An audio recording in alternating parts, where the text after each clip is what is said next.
Olá pessoal, bom dia. Vamos para mais uma aula aí de ensaio de materiais.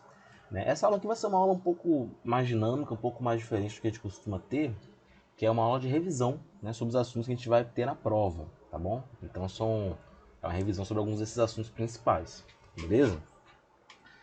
Então vou passar essas 4 aulas aí que vão compor a matéria da prova, né? Que é ensaios visuais, ensaios por líquidos penetrantes, ensaios por ultrassom, ensaio por partículas magnéticas. Tá? Os 4 primeiros ensaios não destrutivos. Nós veremos outros depois da P1. Começando com ensaios visuais, né? Foi a primeira matéria que eu dei, né? Lá em 2020 ainda, né? Então, como eu sei que parte a gente viu no ano passado, parte agora, teve esse recesso no meio, teve Enem, teve um monte de coisa, então acho que essa aula aqui é legal pra gente ter uma visão geral das coisas. Eu não vou entrar em muitos detalhes aqui, mas vou passar assim em geral por tudo, né? O que é um ensaio não destrutivo? Um ensaio visual, na verdade, né? Um ensaio visual é basicamente eu observar a peça, fazer um exame visual, né? Seja usando algum acessório, usando algum tipo de iluminação especial, para identificar descontinuidades, né? Lembrando que aqui nessa aula que eu fiz a primeira distinção entre descontinuidade e defeito. Que descontinuidade não necessariamente é o defeito. O operador, baseado na aplicação daquela peça, vai determinar o que é uma descontinuidade e o que é um defeito. Tá bom? Um defeito, ele não necessariamente, uma descontinuidade não necessariamente é um defeito. O defeito é uma descontinuidade no valor crítico, né? Acima desse valor crítico. Tá bom? Esse ensaio, o ensaio visual é o mais barato, né? É só observar mesmo, é algo bem intuitivo, bem simples, né? O operador, né, o técnico, ele vai fazer uma inspeção visual, ele vai ter alguns critérios de aceitação e rejeição do produto, né? Esses inspetores, para fazer essa análise visual, apesar de parecer algo simples, tem que ser alguém treinado e especializado. Aqui tem questão de descontinuidade de defeito, né? Então, assim, esse ensaio visual, ele é o primeiro ensaio mais básico que tem, que a gente observar.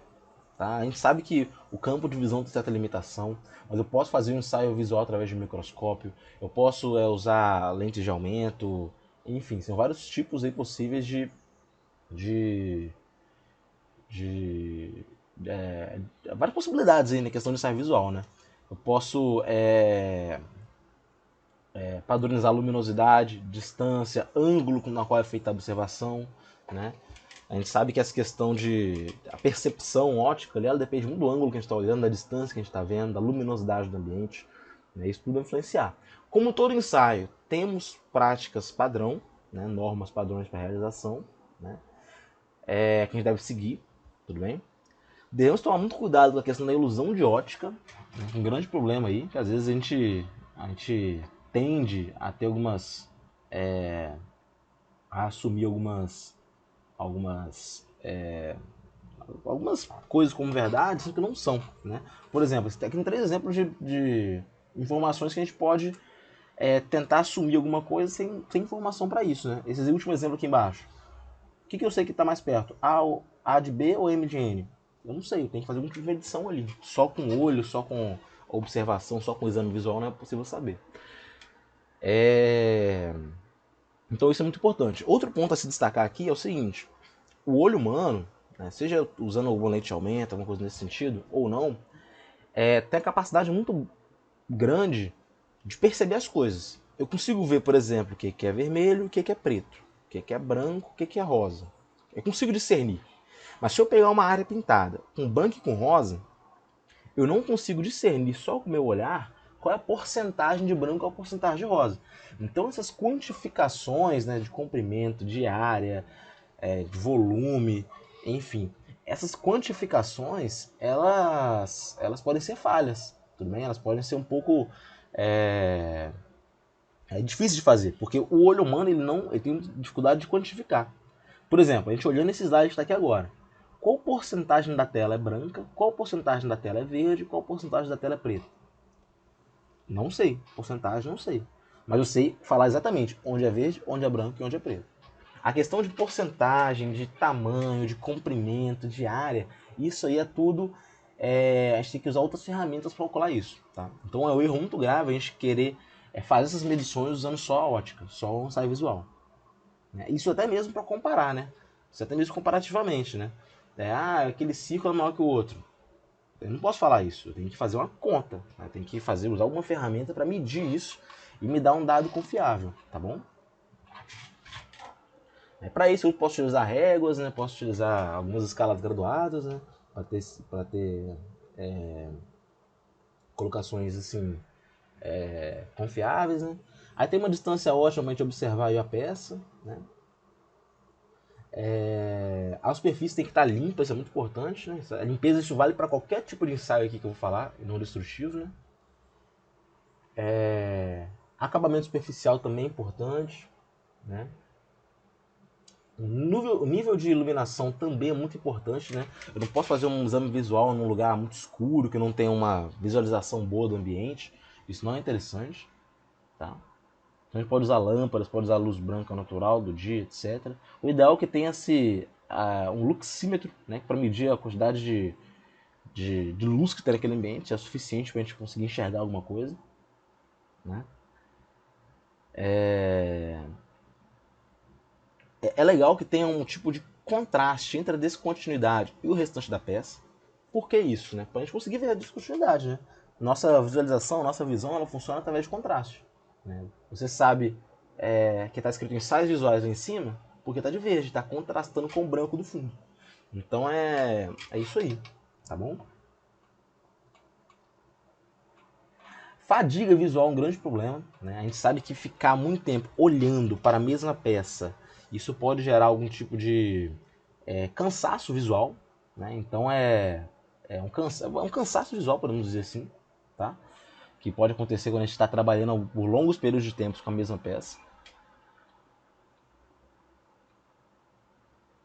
Né? Então o operador que faz essa análise visual, ou seja também por LP, por PM, por ultrassom, isso tudo aí pode causar uma fadiga visual. Tá?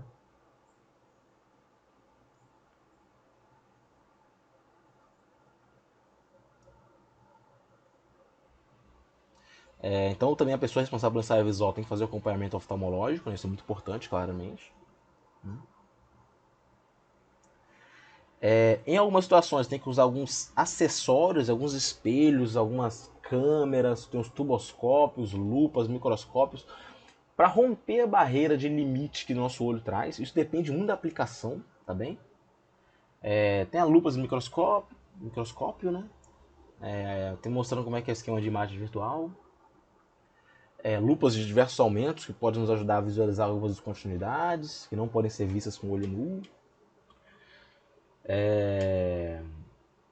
Microscópios, que obviamente é um acessório extremamente importante para a gente poder fazer um exame visual de qualidade.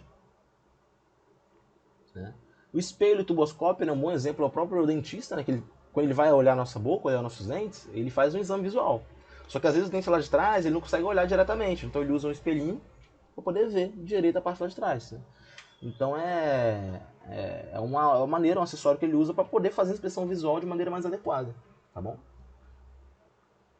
Isso também é aplicado na indústria, né? Isso é importante dizer. O tuboscópio é algo interessante para fazer análise de paredes internas de tubos tubos longos de pequeno diâmetro, né? Ou seja, tubo comprido e com um diâmetro bem pequeno. Né? Então a gente pode usar esses tuboscópios aí.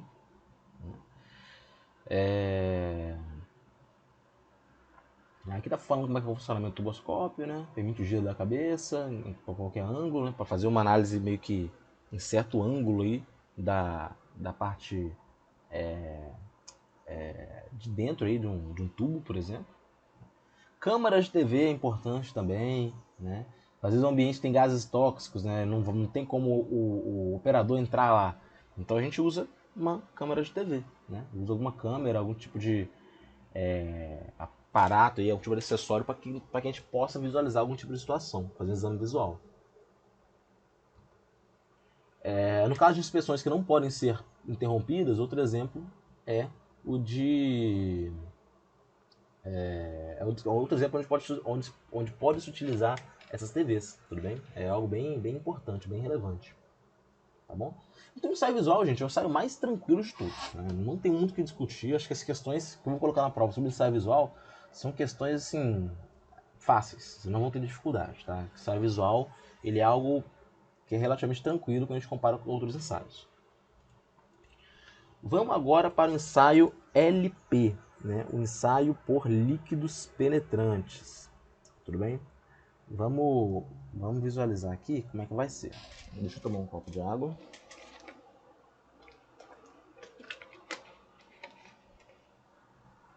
O ensaio LP é outro ensaio não destrutivo, né? Em que ele consiste, né? Então, antes de falar do ensaio LP de verdade, eu quero falar do que consiste o ensaio LP. Né? De maneira bem grosseira, para que fique bem fácil para vocês entenderem.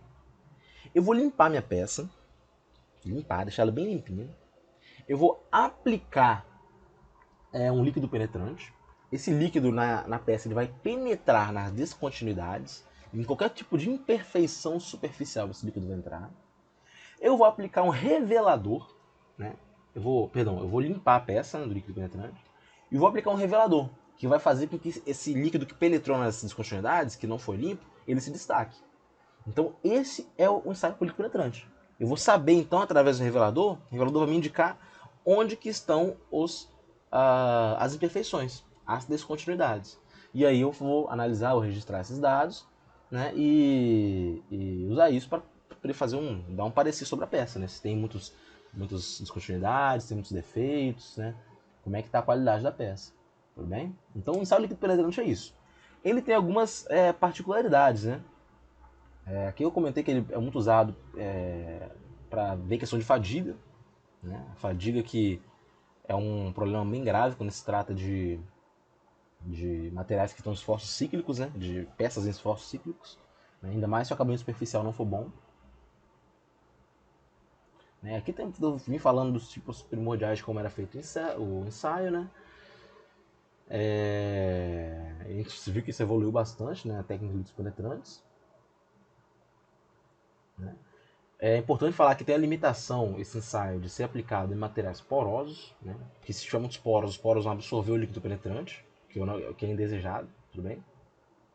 A finalidade desse ensaio de líquido penetrante é detectar descontinuidades abertas na superfície das peças, como trincas, poros, dobras, qualquer coisa que não seja visível a olho nu.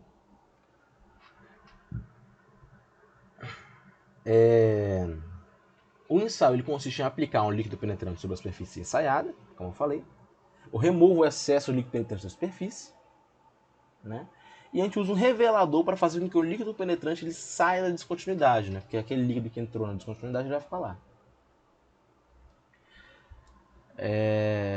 A imagem da descontinuidade, ou seja, o líquido penetrante, contrastando com o revelador, fica então visível. Etapas do ensaio. Vamos lá. Eu tenho a etapa de preparação e limpeza superficial, né? Essa limpeza é fundamental, né, para a revelação precisa e confiável das descontinuidades. É preparar a superfície. Né? Como eu falei, qualquer tipo de ensaio não destrutivo que envolve análise superficial, eu tenho que ter uma superfície limpa. Né? Porque às vezes tem uma sujeira ali que no ensaio pode ser entendido como descontinuidade. Né? Ou a sujeira pode ocupar a descontinuidade, mascarar o resultado. Então tem que estar limpo. Beleza? Tem que tirar tinta, tirar camada protetora de óxido, areia, graxa, óleo, poeira, qualquer tipo de resíduo que vai impedir o líquido penetrante de entrar na descontinuidade. Tá? A gente pode usar solventes, desengraxantes, tem outros meios que também podem ser usados. Tem essas tabelas aí mostrando a melhor maneira de remover cada tipo de contaminante. Tá bom? Esse líquido ele pode ser aplicado aí, por meio de pincel, imersão, pistola ou spray. Isso depende. Né? Ele tem que ser capaz de penetrar na descontinuidade. Então eu aplico o líquido e deixo ele lá por um tempo para que ele penetre na descontinuidade. Tá? Eu tenho tempo necessário para isso, né? De acordo com o tipo de material, né?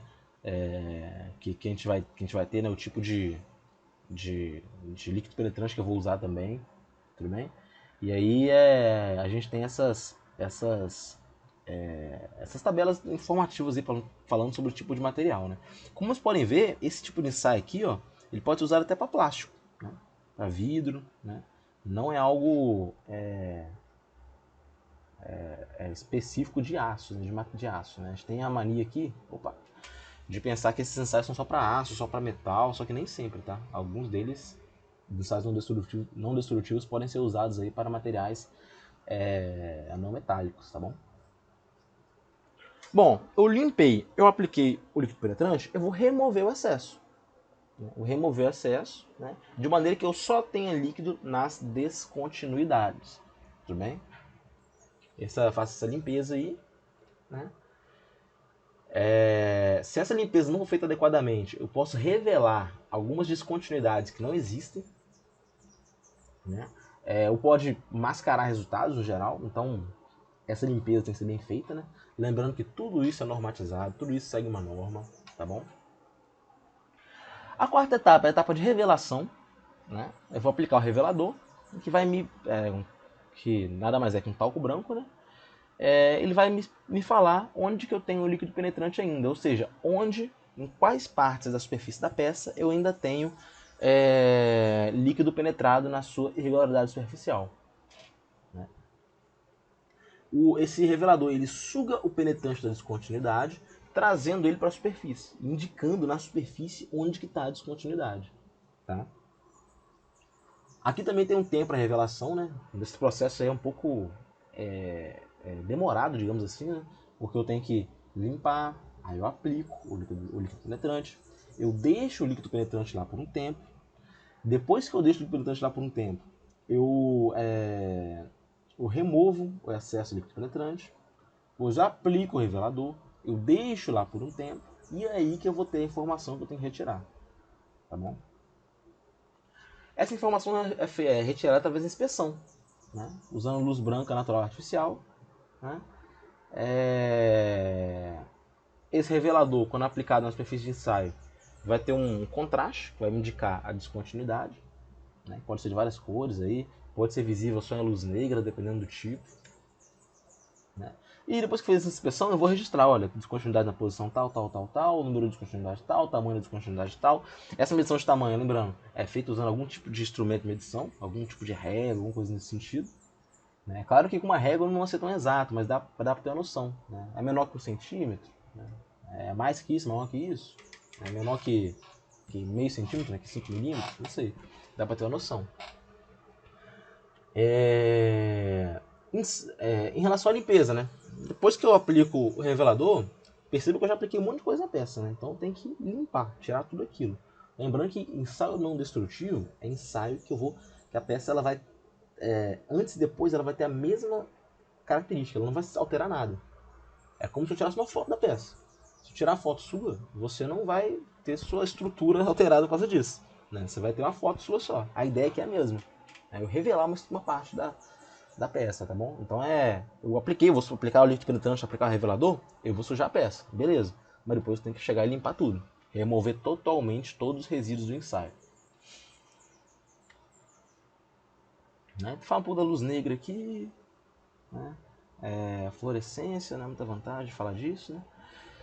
Em relação à vantagem, esse ensaio é simples, né? O treinamento é simples, né? Mas tem que ter um treinamento, né? Até para o operador entender qual é o melhor líquido penetrante, qual que é o melhor revelador em cada situação. Não tem limitação quanto a tamanho e forma das peças a serem ensaiadas, nem quanto ao tipo de material. A gente não tem esse tipo de limitação.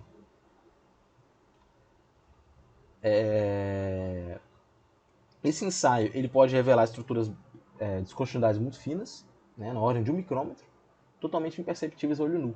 Então ele tem essa utilidade, digamos assim. Tá? Essa possibilidade que o ensaio visual simplesmente não tem. As limitações desse ensaio é que ele só detecta descontinuidade aberta, né, e superficial, né, já que o líquido ele tem que penetrar na descontinuidade. Por essa razão, a descontinuidade não pode estar preenchida, né, com qualquer material estranho, então a descontinuidade ela tem que estar aberta mesmo, né, para poder receber o líquido penetrante.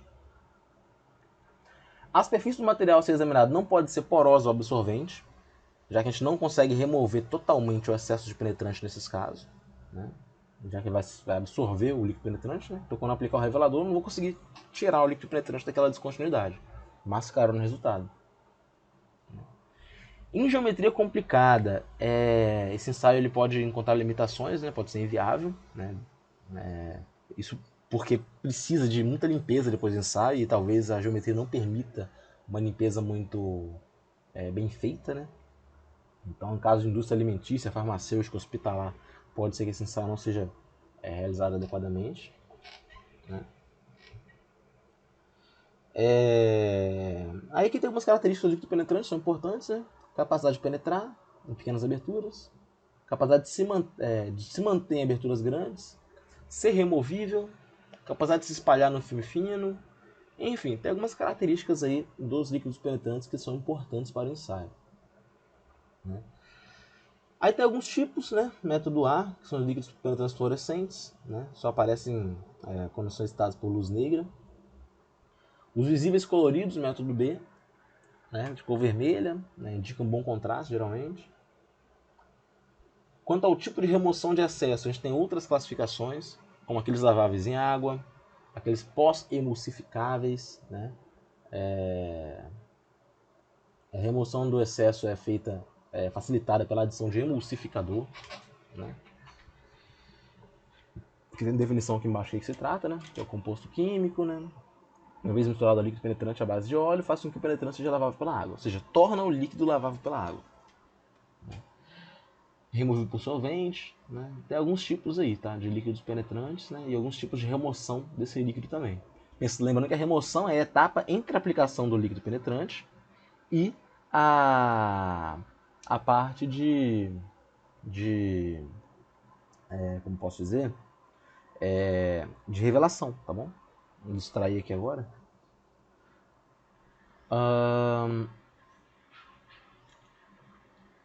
Bom, a escolha do líquido penetrante depende do tipo de defeito que você espera que tenha na peça, né? O tipo de descontinuidade, tipo de imperfeição, né? E também da viabilidade econômica da operação, tá bom? Por exemplo, esse penetrante do fluorescente lavável em água é um método simples, econômico, que detecta quase tipo de defeito, pode ser utilizado em peças não uniformes, que têm superfície rugosa, né? Então tem bastante possibilidade de utilização. Esse penetrante fluorescente pós-emulsificável, ele é mais brilhante que os demais, tem grande sensibilidade para detectar efeitos muito pequenos e muito abertos ou rasos. É um método produtivo, requer pouco tempo, mas é mais caro. Então, assim, cada um tem suas características, né? Eu tenho que ponderar o que vale mais a pena para mim, né? Para o seu caso aí específico.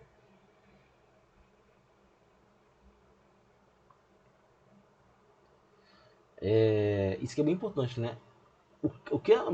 Uma das coisas que vai nos ajudar a escolher o método mais adequado para esse ensaio, para qualquer ensaio, na verdade, é requisito de qualidade, né? Então, o requisito de qualidade, ele tem que constar na especificação do produto. Tem produto que tem uma qualidade alta, tem produto que nem tanto, né? É igual aquela questão da tolerância, vocês devem ter visto isso em usinagem, processo de fabricação. Se a tolerância é muito baixa, quer dizer que a usinagem tem que ser praticamente muito bem feita, né? Porque a tolerância ele é bem baixa. Se a tolerância é alta, a usinagem ela pode ser feita de maneira um pouco mais, isso aí bota entre aspas, isso aí, desleixada, né? Que não precisa ter uma precisão dimensional muito grande, tudo bem?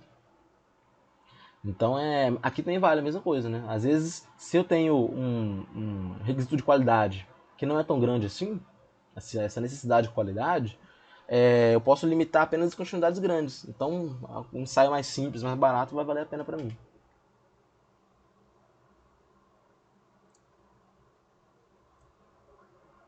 A gente não pode simplesmente estabelecer que todas as descontinuidades sejam detectadas, né? Isso é surreal. A gente tem que escolher um método que seja dentro da nossa realidade, né? A gente tem que escolher. A gente tem que. Bom, como está escrito aqui, né? Precisamos estar conscientes de que a peça deve estar livre de defeitos que interfiram na utilização do produto, né? Então, quando a gente faz análise de defeitos, a gente tem que pensar no funcionamento da peça pronta depois, do produto pronto depois.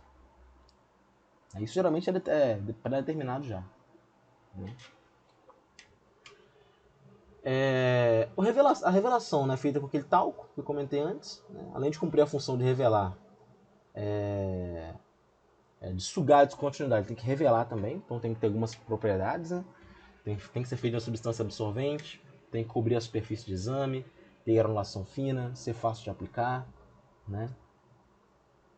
Deve ser umedecido facilmente pelo penetrante, fácil remoção, né, para limpeza final, né?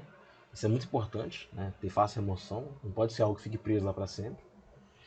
E não deve ser tóxico, né? Algumas características aí do revelador. ao critério de escolha similar ao do próprio líquido, tá? Tem reveladores de pó seco, né, usado em sistemas estacionários automáticos, né? Isso vem caindo em desuso, porque não tem muita sensibilidade para detectar defeito pequeno. Tem revelador aquoso, né, que é o pó misturado com água, podendo ser aplicado por imersão, derramamento ou aspersão. Após a aplicação, as peças são secas com secador de cabelo ou em forno de secagem. Aí tem revelador úmido não aquoso, né, que proporciona um fundo de contraste branco, alta sensibilidade. Revelador em película, né, traz o líquido para a superfície, né, à medida que a película seca, vai se formando indicações de continuidades, né. Esse método da película é interessante porque nos permite guardar essa película e arquivar, né, então é uma outra possibilidade. Em vez de fazer um registro da inspeção, vou ter aquela película lá que é como se fosse uma impressão digital dos erros ali, né, nos dando tudo, né? E hoje em dia, quando a gente não compra, a gente não costuma comprar tudo separado, a gente costuma comprar tudo junto. A gente compra já o líquido penetrante com revelador, compra os de limpeza, isso tudo de uma vez só. Esses kits vão facilitar a vida do inspetor, né? Mas a gente deve consultar as especificações do ensaio para escolher o kit com os produtos mais adequados, sempre. Beleza? Então, ensaios para líquidos penetrantes, gente, é algo bem tranquilinho também. Como vocês podem ter visto, jogar o líquido, deixar um tempo, limpar, jogar revelador, deixar um tempo, observar a revelação, limpar de novo, acabou. Não tenho muito o que dizer sobre esse ensaio de líquidos penetrantes. Tá? Esses ensaios não destrutivos, no geral, gente, são todos bem tranquilos. Tá? Alguns são mais complicados no método de funcionamento, como é o caso do ensaio por ultrassom que eu vou comentar agora. Mas, no geral, são todos bem tranquilos de se observar, digamos assim, né? São ensaios assim que a gente consegue tirar muita informação com metodologia bem simples.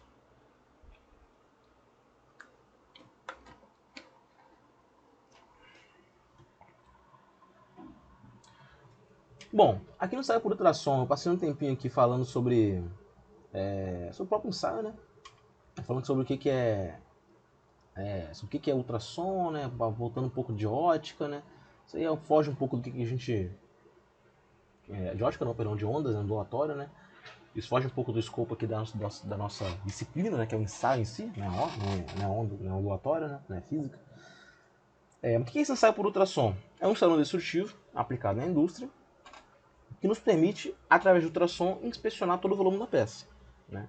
Da mesma maneira que a mulher grávida, a gente vai para ver o bebê, a gente faz o ultrassom para ver o bebê, é algo similar, tá bom? Não vou falar que é igual, porque não é igual, tá? Mas é similar. É aplicar um ultrassom, né, através da resposta, da onda emitida, a gente consegue ter noção do estado do que está ali dentro, né? Então é um ensaio que permite fazer uma análise no volume da peça. Ele não é só superficial, como é o líquido penetrante, né? Como que é um ensaio visual também, né? Então aqui tem a definição de ondas, eu vou pular essa parte aqui que eu já falei bastante, né? Tipos de onda, elementos de onda, longitudinal, velocidade, propagação. O que é ultrassom? Ultrassom em si, por si mesmo, ele sons com frequência, como está escrito aqui embaixo, né? Tem essa legenda aqui que está atrapalhando a gente a ver. Opa. Opa. Eu passei, eu acho. Ah tá, os sons com frequência acima de 20 kHz são chamados de ultrassons. Ultrassom é isso, é uma frequência muito alta, tá bom? A partir de 20 kHz. Compreendido entre 20... Perdão, a partir acima de 20 kHz, ou seja, a partir de 20 mil Hz. 20 mil Hz, tá? Esse é o ultrassom. O ultrassom pode ser produzido de várias formas, né? A forma mais comum é utilizar cristal piezoelétrico. Lembrando que piezoeletricidade é quando é um material que ele vai apresentar o efeito piezoelétrico. O que é esse efeito? Quando eu aplico tensão, eu vou ter uma deformação. E quando eu aplico uma deformação, eu vou gerar uma tensão elétrica.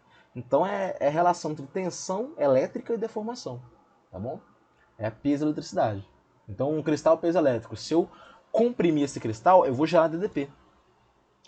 E se por outro lado, se eu gerar DDP em cima dele, ele vai sofrer uma deformação, tá bom? Vai ser deformado. Então é cristal piezoelétrico, né?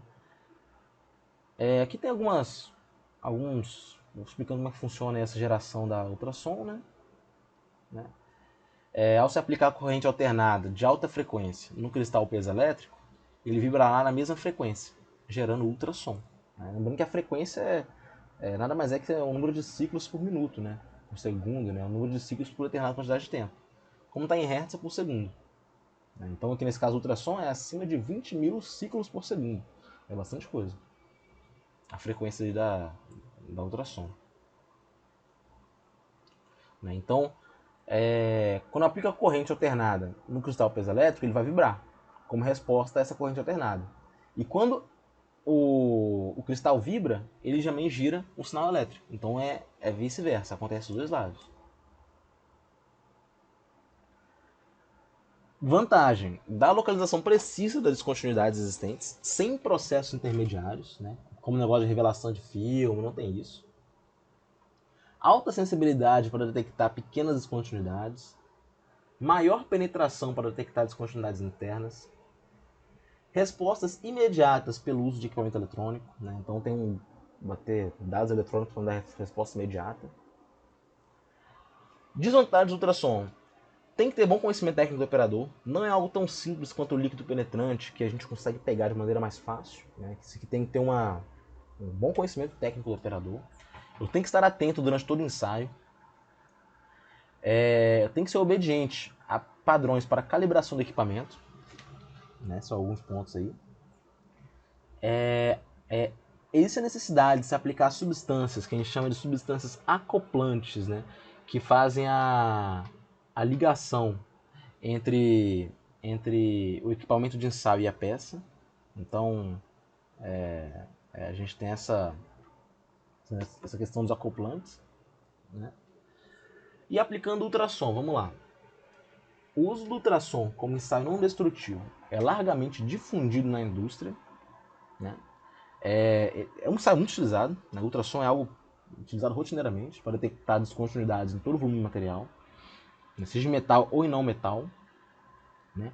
O que é o ensaio? Agora é aquela hora que eu vou fazer aquela descrição assim, um pouco grosseira do que é um ensaio.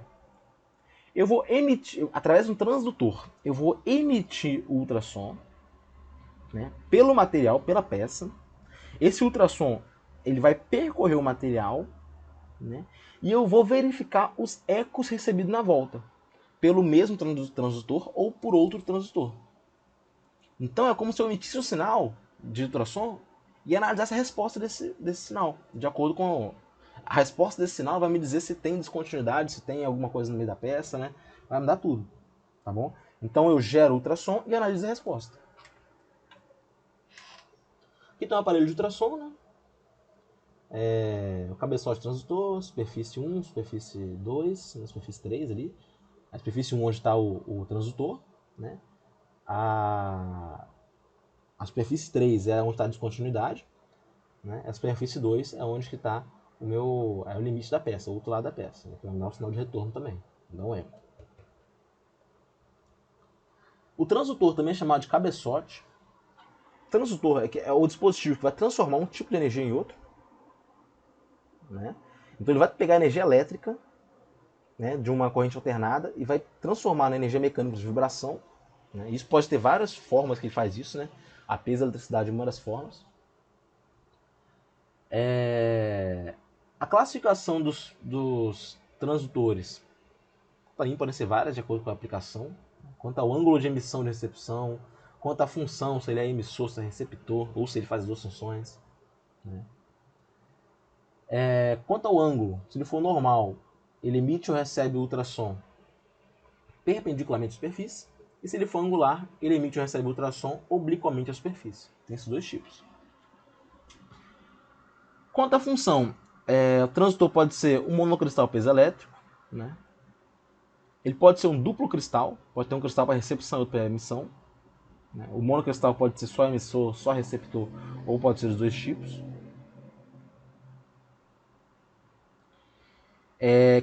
Os elementos que caracterizam os transdutores são o tamanho do cristal piezoelétrico, a frequência na qual ele é usado, né? O amortecimento mecânico, a face protetora, a carcaça, elementos elétricos, né? São algumas características aí do transdutor. Então o transdutor é o que vai gerar o sinal, né? Gerar e receber também, né? Se for o mesmo transdutor para fazer isso, pode ter dois, um para emitir e outro para receber. Acoplante. Como o ultrassom deve passar do transdutor para a peça com o mínimo de interferência, existe a necessidade de se colocar um elemento, o acoplante, que vai fazer essa ligação evitando o mau contato, né? Então esse acoplante ele permite que eu tenha a mínima interferência do transdutor e a peça, tá bom? Esse acoplante pode ser óleo, água, glicerina, graxa. Ele pode ser aplicado por contato direto, por imersão, né? A aplicação desse... É claro que esses métodos aqui, cada um tem suas aplicações específicas, né?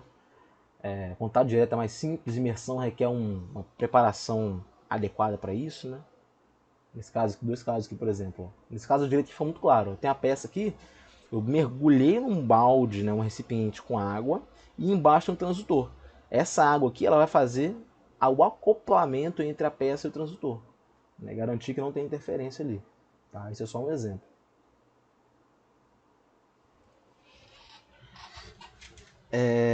Então aqui a gente já viu que o ultrassom é uma onda mecânica que vai sair de uma fonte emissora, vai chegar na fonte receptora, através de um meio físico, já que é uma onda mecânica. A gente vê alguns tipos de transdutores e alguns tipos de acoplantes, né?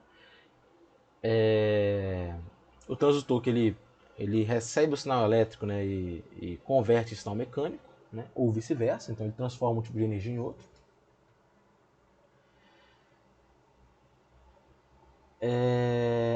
Agora a gente vai ver 4 pontos aí para finalizar essa parte de ultrassom, que é técnica de ensaio, equipamento de ultrassom, transdutores normais e transdutores angulares, né?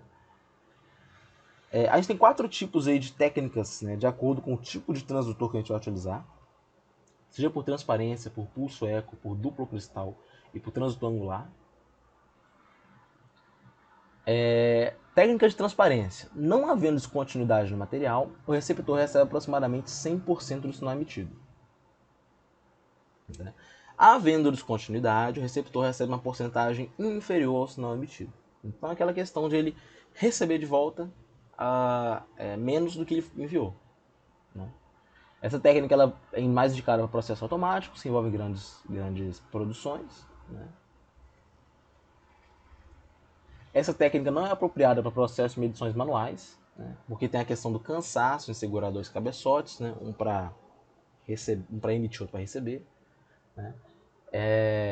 A face posterior da peça pode ser inacessível. Eu posso ter dificuldade de fazer um bom acoplamento dos dois lados. Né? Dificuldade de posicionar corretamente os dois cabeçotes. Dificuldade de manusear o equipamento dos dois cabeçotes ao mesmo tempo. São algumas limitações. Eu tenho a técnica pulso eco. Né? Essa técnica pulso eco é usada em processos manuais. A gente usa um transdutor do tipo monocristal, emitor e receptor. Né? Ele gera o pulso e faz a observação do eco.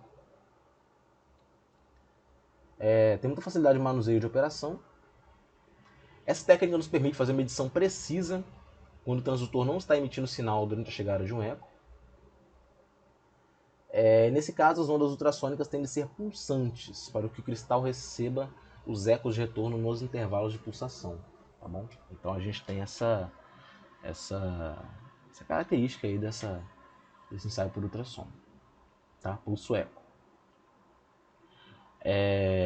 Então, além de ter a controle da emissão, tem que ter controle da recepção também, dos ecos de retorno. Né? Então, é aquela questão, tem um limite aí, né, que a gente fala que é a zona morta, que é a zona próxima da superfície, na qual a gente não detecta eco. Né? Porque eu tenho um eco de entrada e um eco de fundo, que é o limite da superfície. Né? Se a descontinuidade estiver muito perto da qualquer superfície, ela vai estar dentro desse eco de entrada ou de eco de fundo, que já é esperado. Então não vai ser detectado.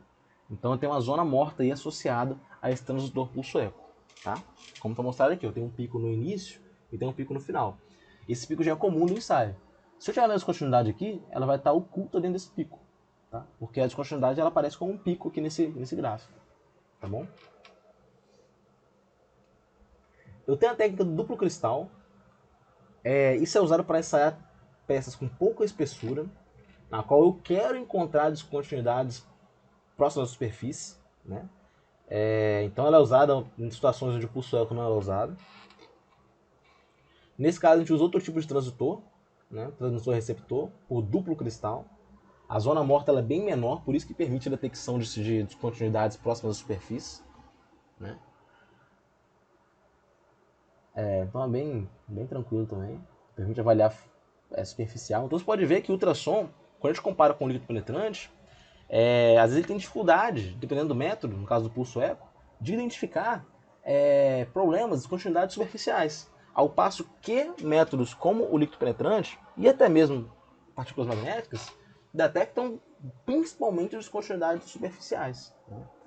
Então a gente pode ver que, na verdade, esses ensaios eles não são concorrentes, né? Muitas vezes eles são complementares, tá bom? Então, se eu faço o ensaio de ultrassom e faço um ensaio de partículas magnéticas, né?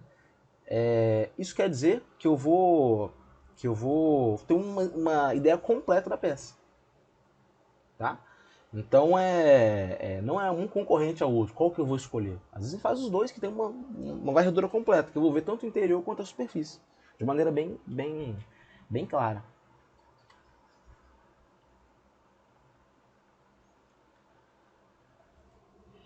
Técnica com transdutores angulares. Onde que a gente utiliza transdutores angulares, né?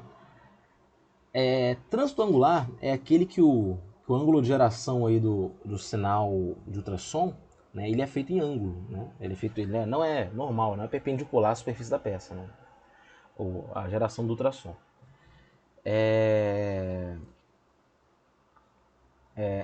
Ele é usado, esses transdutores, quando eu quero ver dentro de um cordão de solda. Tá bom? O cordão de solda ali, ele requer que a gente utilize esses transdutores angulares, né? No cordão de solda a gente não consegue colocar em cima devido ao mau acoplamento, tá bom? Então a gente usa a transição angular, que a gente coloca no lado, na superfície que está reta, que está normal, e aplica esse transição angular para gerar o sinal inclinado, para olhar o cordão de solda. Já que no cordão de solda eu não vou ter um sinal, não vou conseguir fazer o exame de ultrassom exatamente de cima para baixo, tem que fazer inclinado, né? Devido à característica do cordão de solda, tá? Essa irregularidade superficial que é característica da solda, de qualquer processo de soldagem. Nesse caso, a gente utiliza transistores angulares, que vai possibilitar um acoplamento perfeito e a detecção de descontinuidade. Então foi um método que foi desenvolvido para se burlar esse problema que a gente tinha com a solda, né? Lembrando que a solda é a principal motivador do desenvolvimento de ensaios não destrutivos. No ensaio, que nos interessa medir a intensidade do sinal elétrico de retorno, a tensão, recebida pelo transdutor, e o tempo transcorrido entre a emissão do pulso e o retorno do eco. Então a gente tem essas duas definições aí, tá bom? Isso por qualquer ensaio de ultrassom. A gente mede a intensidade do sinal elétrico e o tempo transcorrido entre a emissão e o retorno, né? Que tempo? Se eu tenho tempo e eu tenho velocidade, eu tenho noção de distância. Então eu consigo mapear onde estão as descontinuidades, né? Pensando tempo, velocidade, distância, estão totalmente relacionados. Tenho tempo, tenho velocidade do ultrassom, eu vou ter a distância. Então eu consigo mapear onde estão as descontinuidades aí, né? Aí a gente, esse método de medição aqui, como ele até fala aqui no slide, né, requer o uso de aparelhos mais precisos, né, já que se trata de tempos pequenos, né, o ultrassom é bem rápido. Então esses dados, esses sinais elétricos são tratados no osciloscópio, a partir do qual o técnico ele vai interpretar os resultados, né? Aqui a gente pode ver que a intensidade do sinal aparece ali como formato de pico e a distância, né, a posição está aí nessa escala horizontal. Tá bom? Então, além de operar como osciloscópio, efetuando medições, o aparelho possui também uma fonte emissora de sinais elétricos para gerar ultrassom através dos transdutores. Na prática mesmo, o valor numérico de tempo, de velocidade, isso não interfere muito, tá bom? O que a gente mede é que a gente trabalha com comparação. A gente compara a altura entre pulsos, tá bom? Ajustados previamente na calibração do equipamento.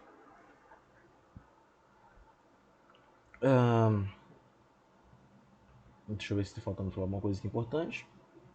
Então o exemplo aqui do bloco de aço, né? Esse aqui eu já falei na aula, não vou repetir. O tempo você pode ver bem pequeno, 16,8 microsegundos. Né?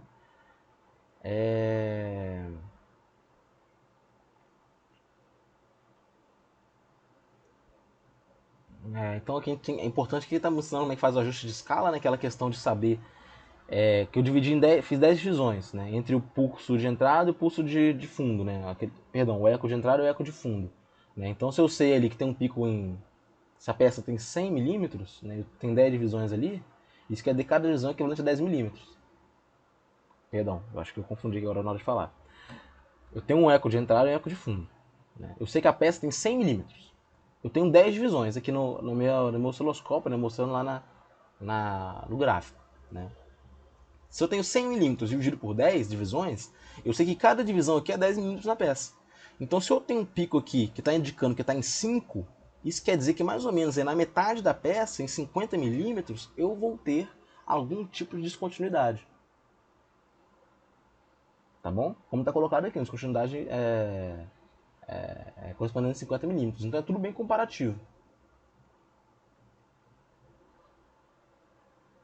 Né?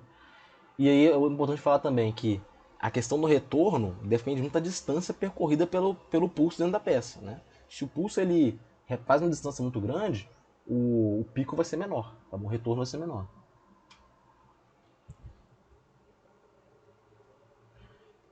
A primeira coisa que a gente tem que fazer para fazer o ensaio é escolher a técnica, né?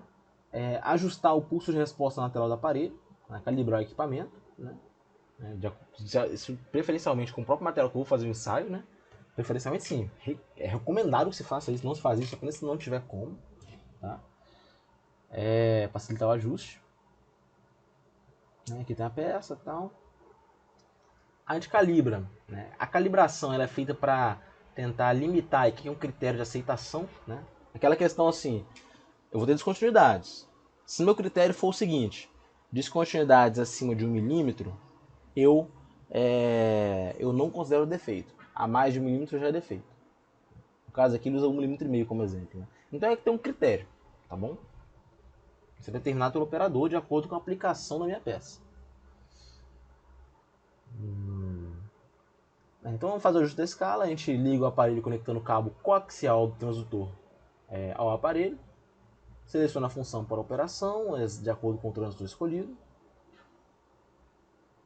a gente faz o ajuste de escala, tá bom? Isso é importante. Né? A gente pode selecionar a escala de 0 a 100, né? Se cada 10 divisões é 10 milímetros, só que como a peça ela tem 80 milímetros, vocês vão observar que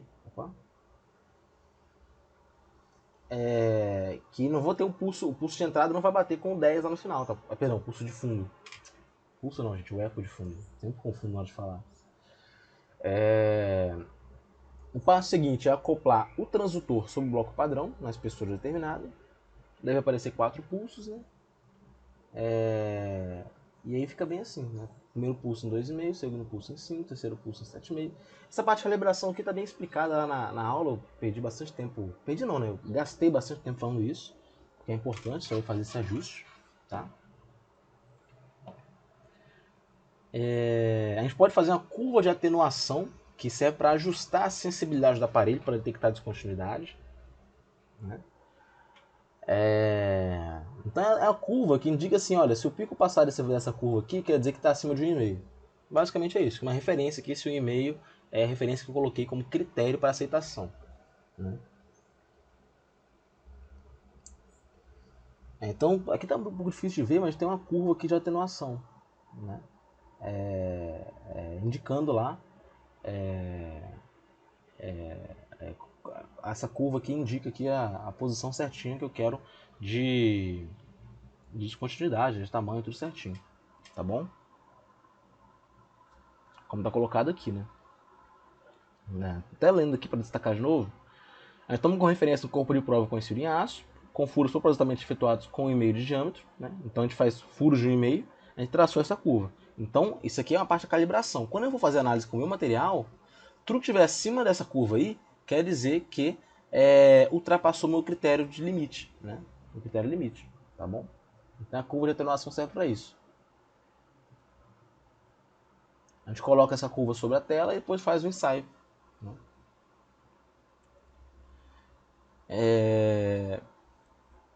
Bom, é importante falar que esse ensaio não é feito parado, né? A gente movimenta lentamente o cabeçote sobre toda a superfície a ser ensaiada, fazendo uma varredura pela peça, da mesma maneira que eu falei que é feito no caso de partículas magnéticas. Essa varredura deve ser feita pelo menos em 2 superfícies da peça, porque dependendo da descontinuidade, o sinal vai ser muito maior ou menor. Então é ideal ver sempre pelo menos 2 direções.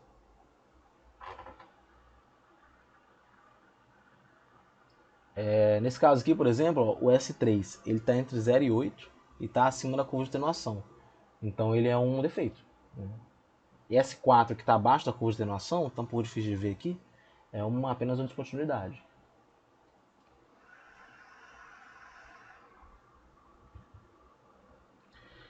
Para cordão de sólido, como eu falei, a gente usa cabeçotes angulares, né?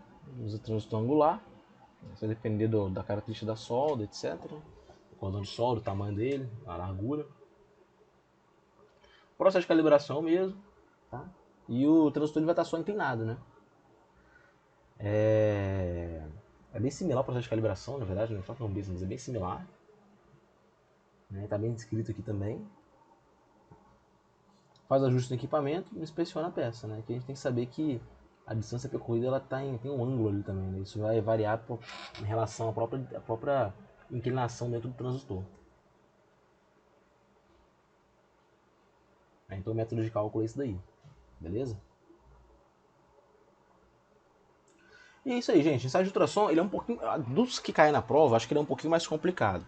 Só que na prova, gente, eu não vou cobrar esses detalhes, assim, relacionados a como a gente pode fazer como posso dizer...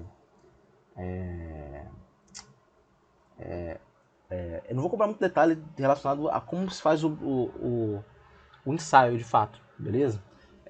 Assim, como que deve ser o método de calibração, porque isso é muito prático, gente. Ficar aqui fazendo teoria disso aqui é um pouco maçante, né? Então isso aí, eu falando aqui, vocês vão achar que é uma coisa super complexa, só que não é tanto assim. É algo que na prática vocês vão ver que é bem tranquilo de fazer, tá? Quando estiverem com a mão na massa no equipamento, que eu não sei se vai poder acontecer nesse período, tá bom? Mas de qualquer forma, né, de acordo com as condições especiais que nós estamos aí, eu acho que essa parte de ultrassom, pelo menos, foi bem informativo de como funciona o ensaio, né? Tá bom? Então é saber que tem um transistor, qual é a função de cada equipamento, como deve ser feita a leitura, né? Para que serve o ultrassom, qual é a vantagem, qual é a desvantagem, isso que é importante. Agora aqui nosso último ensaio que cai na prova, que foi a última aula também, né? Que é o ensaio de partículas magnéticas, né? Esse ensaio, ó, antes de começar, antes de abrir a apresentação de fato, eu vou explicar para vocês o que é esse ensaio. Né? Eu vou limpar a peça, que é o padrão que tem que ser feito em qualquer tipo de ensaio não destrutivo. Eu vou limpar a peça. Eu vou magnetizá-la, né? Não importa o método que eu for usar, eu vou causar uma magnetização nela. E vou aplicar minhas partículas magnéticas. As partículas magnéticas, devido à magnetização da peça, elas vão aderir preferencialmente às descontinuidades superficiais, de maneira que eu consiga visualizar claramente onde que estão as descontinuidades na minha peça. Depois, o que eu faço? Eu faço a desmagnetização, né, no caso que eu... enfim, faço a desmagnetização, tiro as partículas, né, e posso reaproveitá-las se elas não foram contaminadas. Então é um ensaio muito simples nesse sentido, tá? Aqui eu falo sobre os conceitos magnéticos relacionados, né, campo magnético de fuga, indução magnética, isso aí, como vocês já viram isso em eletricidade, vou até pular nessa revisão, né? A gente sabe que a descontinuidade, ela altera essas linhas de indução, elas causam como que eu posso dizer? É, elas afastam as linhas de indução, né?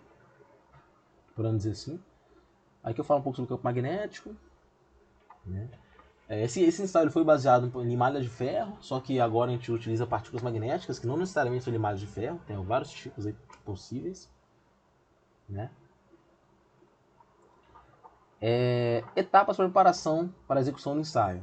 Eu tenho a preparação e limpeza da superfície, magnetização da peça, a aplicação de partículas magnéticas, inspeção da peça de limpeza e desmagnetização. Como eu falei, é um ensaio muito tranquilo nesse sentido. Os métodos de magnetização, aqui pulando a parte de limpeza, que é meio que padrão aí, né, para todos os ensaios destrutivos. A magnetização, ela pode ser feita tanto transversalmente quanto longitudinalmente, né? Quanto menor for a descontinuidade, menor vai ser o campo de fuga, então menor vai ser minha resposta ali magnética, tá? Então é interessante a gente fazer o ensaio tanto na direção longitudinal quanto na direção transversal, né, para ter uma análise mais completa da superfície, né? Porque a gente sabe que as descontinuidades elas podem estar tanto na transversal quanto na longitudinal. Tem vários métodos de magnetização, né? Tem magnetização por indução de campo magnético, bobina eletromagnética, PUIOC, né? Condutor central, passagem de corrente por eletrodo, contato direto, indução, passagem de corrente, método multidirecional.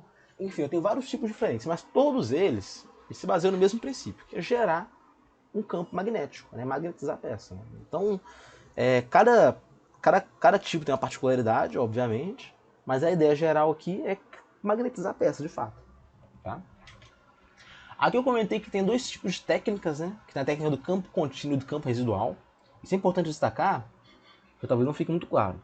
A do campo contínuo, o que é essa técnica do campo contínuo? É quando as partículas, né, elas são aplicadas quando a peça está sob efeito do campo. Então a peça está sob efeito do campo magnético, ela está magnetizada, eu aplico as partículas, beleza?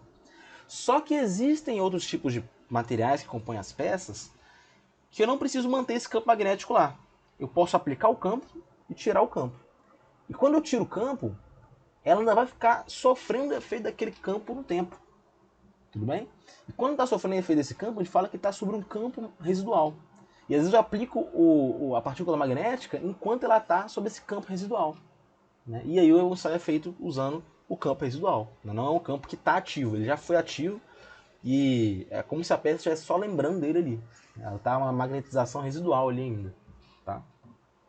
Lembrando que nesse caso o campo residual é muito importante desmagnetizar a peça, porque ela pode gerar problemas em soldagem, em usinagem, em algum instrumento que pode ser usado para medição, tá bom?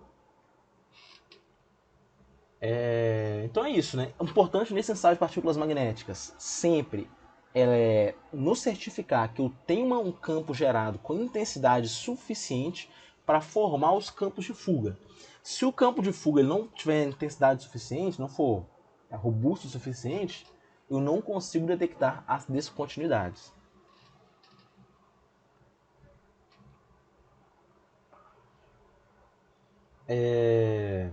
Lembrando que é interessante fazer uma varredura, né, tanto no longitudinal, transversal, ao longo de toda a peça. Né? No caso do IOC, ela é feita dessa forma aqui. Né? Pode observar que eu estou indo em posições andando paralelo ao cordão de solda na parte de cima. Né? 1 em 1, 2 em 2, 3 em 3, 3 posições possíveis, 4 em 4, 5 em 5, 6 em 6. E aqui eu faço o ensaio na parte de baixo, né? Usando posições aí perpendiculares ao cordão de solda. Tá?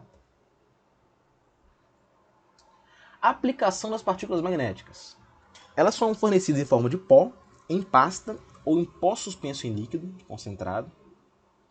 Elas podem ser fornecidas em diversas cores, para inspeção com luz branca ou com partículas fluorescentes, para inspeção com luz negra. Tem um método de ensaio, a partícula magnética pode ser colocada em pó ou via úmida, né, com dois tipos diferentes. A via úmida dá um resultado mais sensível, mas requer uma preparação maior. Então depende da sua aplicação, do que você precisa ali. Lembrando que tudo isso é normatizado. Né? E por último, aqui, depois que a gente consegue fazer a inspeção na peça, a gente tem que fazer a limpeza. Né? Talvez reaproveitar as partículas, caso seja possível. Né? Isso é importante, né? Porque é um processo que ele é útil, e até pode ser um pouco mais econômico no sentido de eu conseguir reaproveitar as partículas magnéticas, né? No caso da via seca, tá bom? Não é que uma coisa que não acontece no líquido penetrante, não é um reaproveito do líquido penetrante, ele é usado e é descartado, né? É usado, limpo ou jogado fora, o excesso.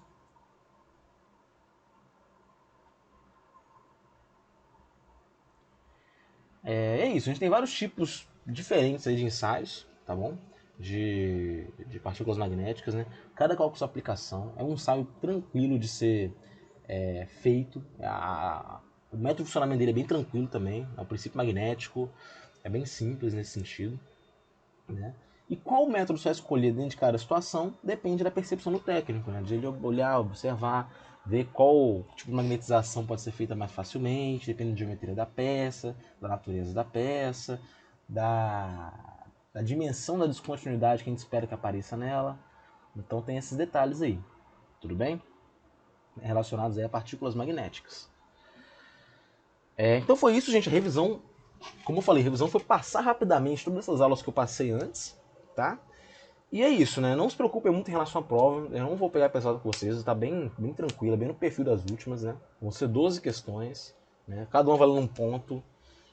Então aquele negócio, acertou, errou mais ou menos ali. Você já sabe como é que funciona a minha correção. E é isso, gente. Qualquer dúvida aí, podem entrar em contato comigo pra tirar, sobretudo em relação ao conteúdo, tá?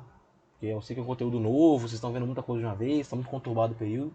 Então vocês podem vir tirar dúvidas comigo, tudo bem? É isso aí então, gente. Não deixe de fazer a prova, tá? E nem de entregar os resumos. Valeu, até mais.